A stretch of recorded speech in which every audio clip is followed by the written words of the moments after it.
আমাদের সম্মানিত আমির জামাত বলেছেন, আমরা চাঁদাবাজি করব না, এটা নয়, বরং আমরা চাঁদাবাজদের ঠিকানা এই বাংলাদেশে রাখবো না।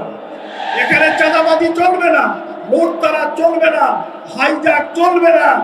এখানে চাঁদাবাজ মুক্ত বাংলাদেশ, এটা ইসলামের বাংলাদেশ। এই বাংলাদেশ গড়ার জন্য আমরা সামনে এগিয়ে যাচ্ছি। আমরা টুটাবো তিমির রাত, আমরা আনিব রাঙা প্রভাত, আমরা টুটাবো তিমির রাত, বাধার বিন্ধ্যাচল। আল্লামা ইকবাল তাই বলেছেন, ফের তুঝে করনি है एक बार इस जहां की राहबरी, उठ खुदा के नाम लेकर फिर आलम बरदार बन। সম্মানিত আমির জামাত জননেতা জনাব ডাক্তার শফিকুর রহমান সাহেব সহ কেন্দ্রীয় এবং জাতীয় নেতৃবৃন্দ, স্থানীয় নেতৃবৃন্দ ও সংগ্রামী খুলনাবাসী বন্ধুগণ, আজকের এই মহাসমাবেশ প্রমাণ করেছে আগামী দিন কোন দিকে বাংলাদেশ যাবে। আগামী দিনের বাংলাদেশ কোরআনের বাংলাদেশ, আগামী দিনের বাংলাদেশ এদেশের শহীদের রক্ত ঝরা খুন রাঙা পথে লাল সবুজের বাংলাদেশ। যে বাংলাদেশে থাকবে না কোনো চাঁদাবাজি, যে বাংলাদেশে থাকবে না কোনো রাজধানী, যে বাংলাদেশে থাকবে না কোনো হানাহানি। আমরা কাজী নজরুল ইসলাম সাহেবের একটি কবিতা বলতে চাই, আমরা টুটাবো তিমির রাত, আমরা আনিব রাঙা প্রভাত, আমরা টুটাবো তিমির রাত, বাধার বিন্ধ্যাচল।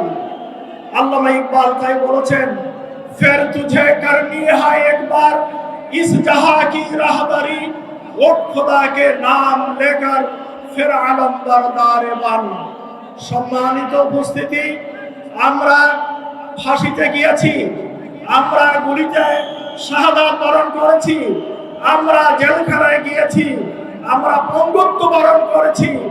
যে উদ্দেশ্যে, সেই উদ্দেশ্য আজকে হাসিলের অর্জন করার সময় আমাদের সামনে এসে হাজির হয়ে গিয়েছে।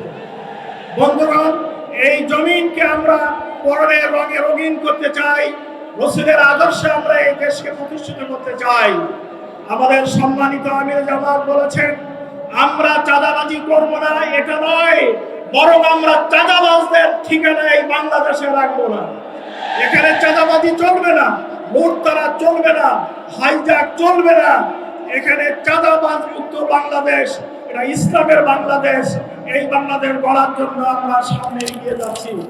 সংগ্রামী খুলনাবাসী, আমরা এখনো লক্ষ্য করছি সামনে আমাদের জাতীয় নির্বাচনের শিডিউল ঘোষণা হতে যাচ্ছে, অথচ আমরা খুলনায় কালকে পরের চত্বরে গুলিতে 2 জন মানুষ মারা গিয়েছে আমরা লক্ষ্য করলাম। রাতে আবার গুলির শব্দ আমরা শুনলাম। এটাই কি লেভেল প্লেইং বাংলাদেশ? অতএব সামনে নির্বাচনের জন্য এই অস্ত্র উদ্ধার করেন, এটা লেভেল প্লেইং ফিল্ড তৈরি করেন, নির্বাচনের পরিবেশ তৈরি করেন। সরকারকে আহ্বান জানিয়ে আমি আমার সংক্ষিপ্ত বক্তব্য শেষ করছি। আসসালামু আলাইকুম ওয়া রাহমাতুল্লাহি ওয়া বারাকাতুহু।